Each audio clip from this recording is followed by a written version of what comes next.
Hello, today I'm going to show you how to share a calendar in Outlook. As you can see, I'm using the desktop app of Outlook, not the 365 Microsoft version but the desktop app, which is the same as you can open it in a browser like Google Chrome, Opera, Edge, or anything else. So if you want to share a calendar, just click here on the calendar option, which is your calendar right here. As you can see, my calendar's calendar.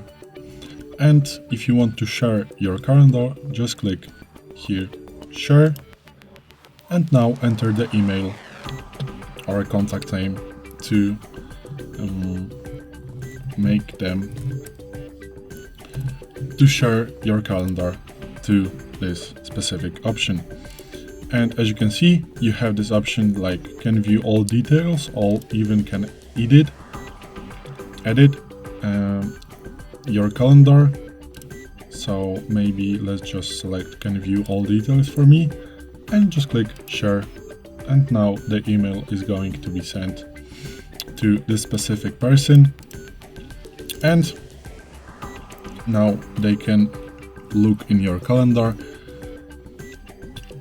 And if you have selected like can edit, they can even edit your calendar.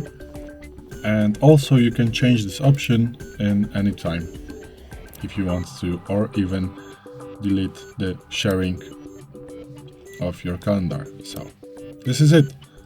Thanks for watching. I hope it helped. If it did, please hit subscribe and hit a like. Bye.